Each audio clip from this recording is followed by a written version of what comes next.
Welcome to Eat.Drink.Think. I'm Amy O'Neill Houck. In this podcast from Edible Communities, a network of magazines published across North America, we celebrate all things local and sustainable in the food world. Today we're speaking with Tracey Ryder. Tracey is the co-founder of Edible Communities, which currently publishes 80 titles and has won the Publication of the Year award from the James Beard Foundation. Tracey has worked as a journalist and a graphic designer. She's been a marketing and communications consultant for food and agriculture companies. She currently works with sustainable brands to create custom publications, website and marketing materials. She develops recipes and is a research analyst with an emphasis on the economic impact of business on rural communities. Tracey is also a trained chef and has authored, co-authored, or developed more than a dozen cookbooks. When I was thinking about how to kick off 2024, I knew I wanted to have a conversation with Tracey about Edible Communities, the role this community of publications can and does play in telling the stories of what we all eat and why that storytelling matters. Tracey, welcome to Eat, Drink, Think. Thanks for having me, Amy. Absolutely. Well, we should probably be explicit in mentioning that I'm coming to this conversation not just as an interviewer, but as a co-publisher of an edible magazine, and that's Edible Alaska. So with that out of the way, thrilled to have you there too. Yeah. With that out of the way, I wanted to ask you, I guess there's probably a lot of listeners who may not know the Edible Community's backstory. You didn't set out to grow a big media network. You co-founded the first title in 2002. Can you tell us that story and fill us in about how and why it grew into what it is today? Sure, I'd be happy to. So Edible Ojai did publish in the spring of 2002. It's been 21 years. And we did that just because it was a small rural agricultural community with lots of stories to tell, and we recognized that. And also because we had a lot of farmer friends who were willing to write for us and participate in it all. And, we had Carol and I, the co-founder of Edible Communities, and I had a small media company then called Elements Omnimedia. We had big aspirations for someday being a big media company, but we didn't know exactly what form that would take. But at the time, we did a lot of marketing consulting. We developed websites and did photography and created content. And we also published the Visitor's Guide and a lot of magazines for private schools in Ojai. It's considered the gateway to Yale. There are more private schools in this little town of 8,000 people than almost anywhere. And we thought, let's just create something because we love it and we own it and we want to do it. And what we were passionate about was food and agriculture. So that was the birth of Edible Ojai. And we published it quarterly with the seasons for about a year and a half. And then Saveur magazine, which at the time was very big and vibrant and everyone paid attention to, they included us in their Saveur 100. And that really changed the whole scope and direction for Edible because we were included in that list. It was the top 100 food things from all over the world. And they included Edible Ojai. And it was, the 2 inches of ink that changes your life. And they said, we wish this concept would pop up everywhere.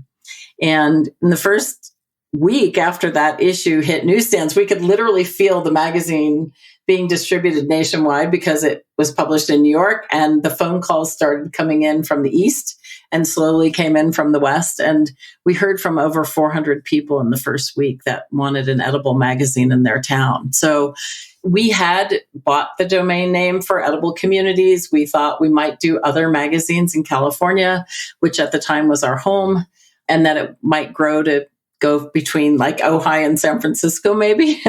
But we were a little surprised with it growing as quickly as it did and going as far as it did. So we always give a nod and a thanks to Saveur editors who included us then, because it really was the boost that we needed to grow the model and have these. We quickly figured out that we were not experts in towns all over the country, though, and that we had to come up with a business model that would allow us to have publishers like yourself and Jeremy who know their community far better than we do. So that's really how it all began. Yeah, actually, that was going to be my next question. So edible magazines all have independent publishers who run their own magazines. They publish only what they want to publish, right? Can you talk a little bit about what brought you to that structure and how it serves the edible community's mission?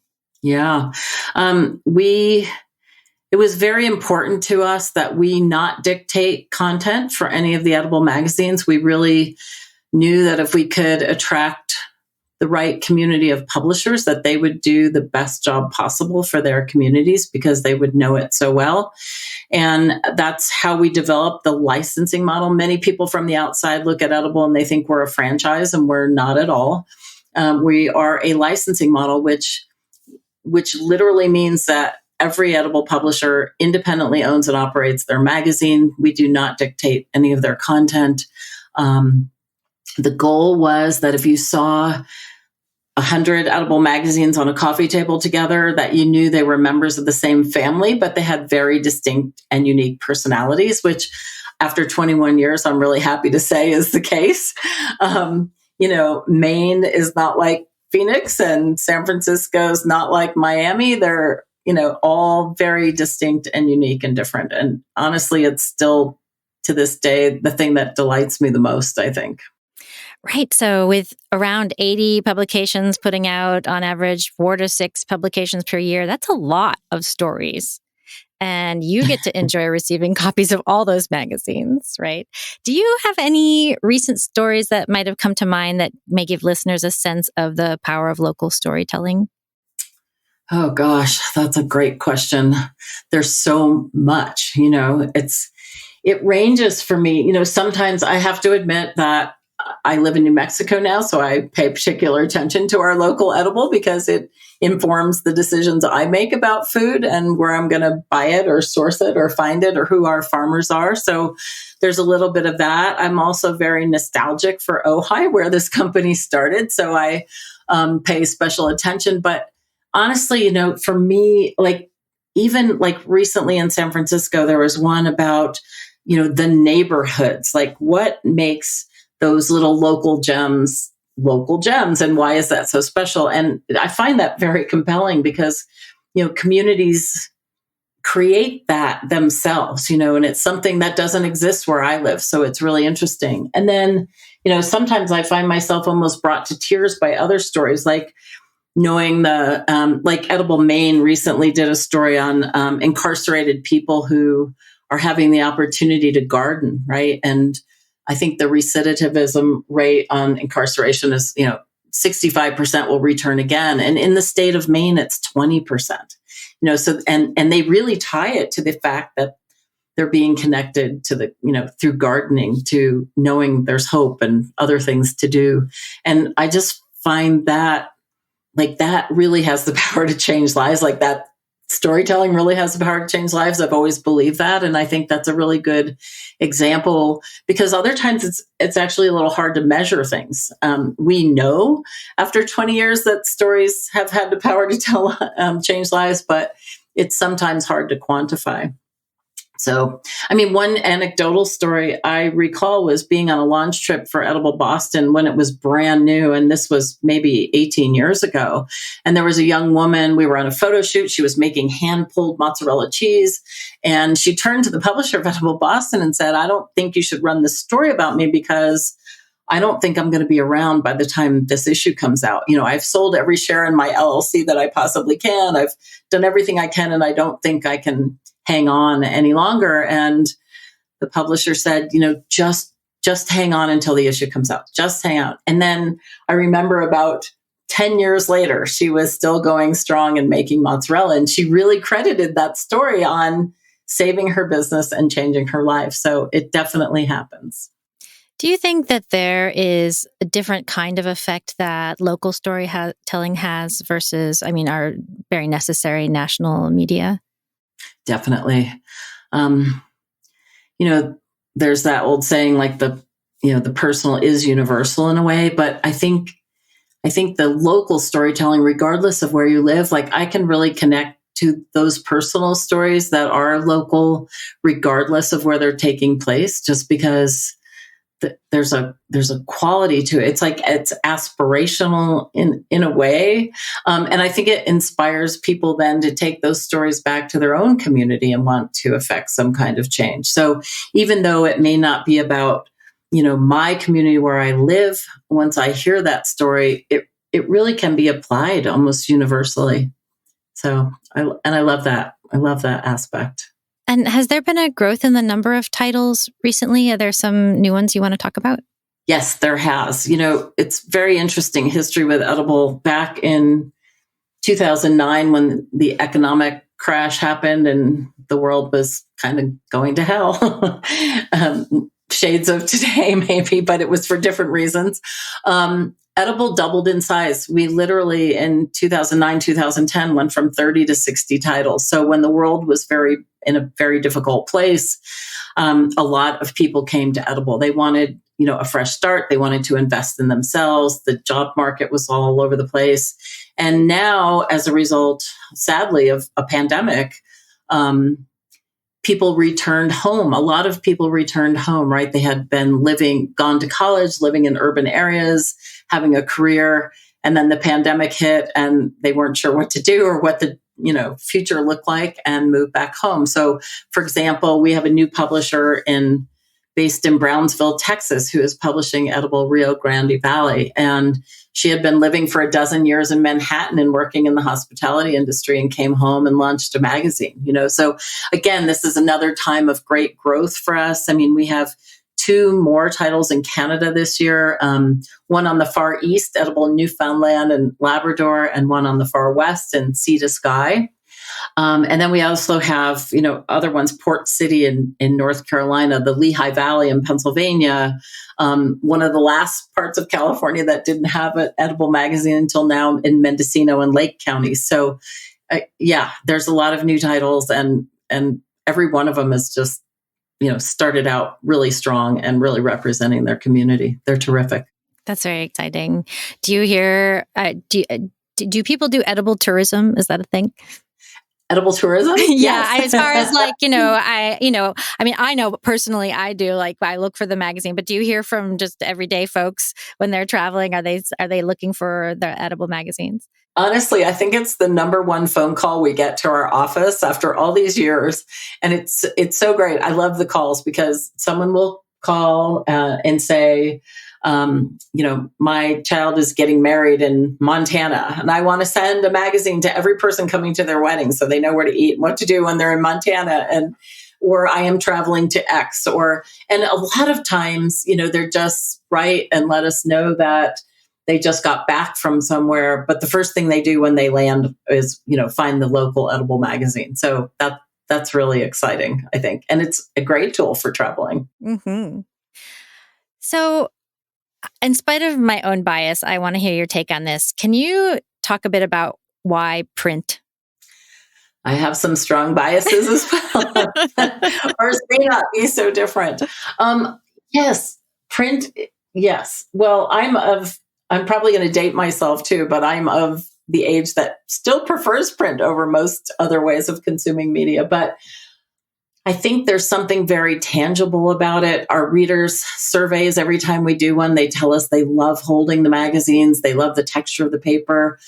They also collect them and keep them around. So I think print has, at least our kind of print, when it is collected and valued in that way, it sticks around a lot longer.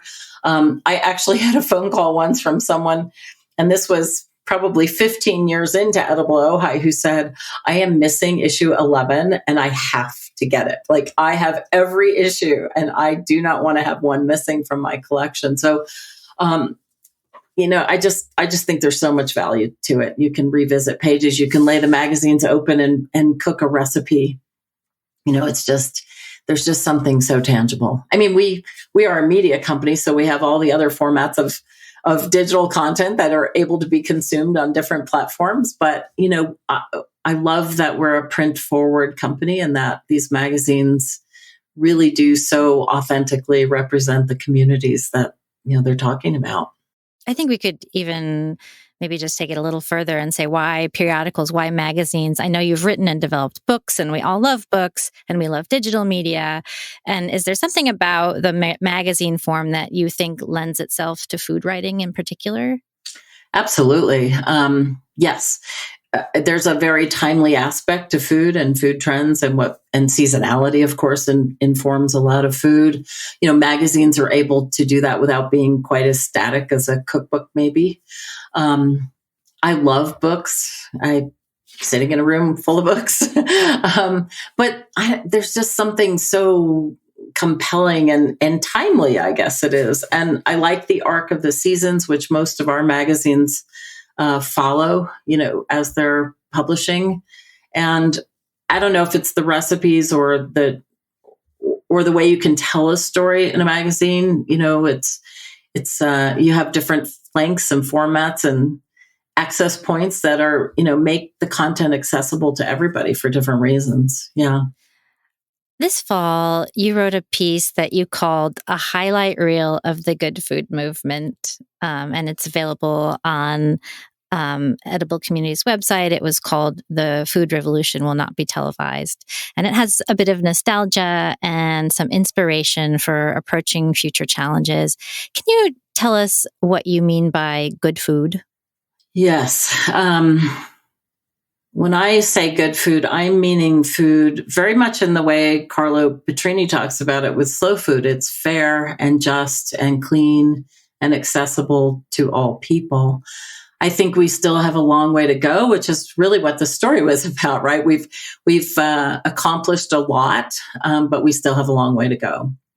And I work with a lot of companies who are really trying to do that, who are really trying to move the dial in the right direction and make quality food that's not going to make us fat and sick and toxic available to more and more people. There are a lot of debates about, can local food really feed everybody, right? And I think we don't give it enough credit. I think there's a lot more potential there than we think. Certainly regional food there is, but yeah, for me, it's knowing that fresh, seasonal, delicious food is available, and that the people who grow it and produce it are fairly compensated. For years we've been talking about the high cost of cheap food, and that problem has not gone away. So yes, the story talks about that we have had great accomplishments over the past 25 years of the food movement. And certainly there are icons in that process. I mean, there are wonderful companies like a Nyman Ranch who has supported, 750 independent family farmers to be paid a high price for the food they produce. And they really stick to what they say they're doing. And that's great. But I'd love to know there were 200 more examples of that, right? Not just one. Alice Waters certainly has done so much to change the tenor of the food movement for the past, 30, 40 years at Chez Panisse. But again, we could use 200 of those stories. And they do exist. And I think, again, that's what ties it back to Edible Communities, is that you guys on a local level get to mine that, your boots on the ground, literally, and you get to mine that content in the way that is really having an impact on your local communities. And I still think that's where the solutions are going to come from. The challenges you mentioned, like food access, equity, and how climate change is and will affect how we eat. In the article, you quote Mark Bittman, who talks about the fact that the way folks think about food has changed even in the last decade. He said, you cannot buy your way into a better food system, that alliances are needed to address inequities and unfairness on many different levels. What do you think he meant by alliances, and what do you see us moving towards as far as fairness and equity? Well, I think alliances are going to be the path forward, honestly, because we've been so siloed for so long in our own little camps, and there are so many organizations doing really good work and nobody's talking to each other. So I'm not sure exactly, I don't want to speak for Mark, certainly, but I think we share this feeling that there's not going to be one organization that can do everything. There's not going to be one way to get everyone access to fair wages, to good, clean, just food, and that we have to find a structure other than through typical government channels or whatever, to do things a different way. And I think now we're seeing it in the indigenous community so much.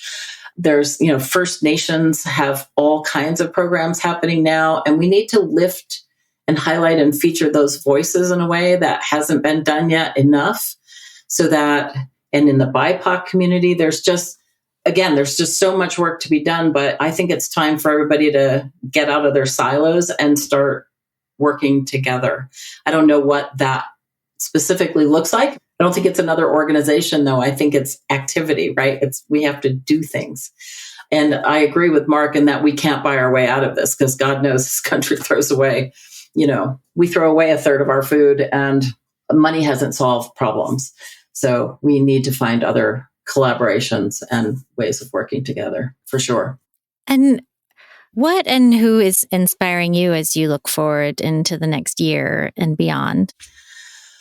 Oh boy, that's a good question.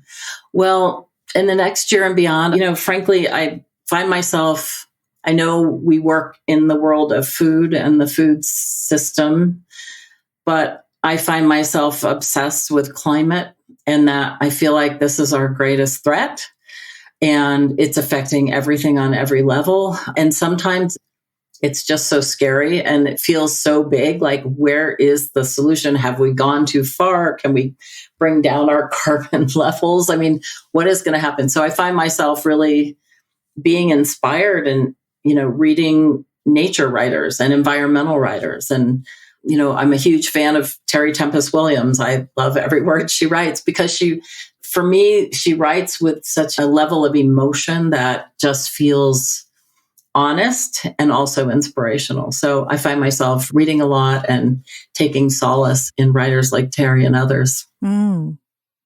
Do you have anything upcoming or new with respect to edible communities in 2024 or beyond that you'd like to share? Yes. Well, we talked about consuming content in different forms of media, and we're very hopeful that Edible will soon have a television show. And speaking of edible travel, the interest in our show is very much related to travel and the uniqueness of the communities where we publish. So it's a really wonderful concept. Of course, with all things television, there's always a really long runway to go from concept to execution. We're getting closer all the time, though. And it's really based on this concept of Edible being able to provide this insider's guide and unique look to communities that most people would probably gloss right over or not have access to. So that's our concept. And in fact, just this week, we made huge progress on that front. So hopefully we'll be shooting a pilot in early 2024. Well, that's exciting to hear, and we'll look forward to it and maybe have you back.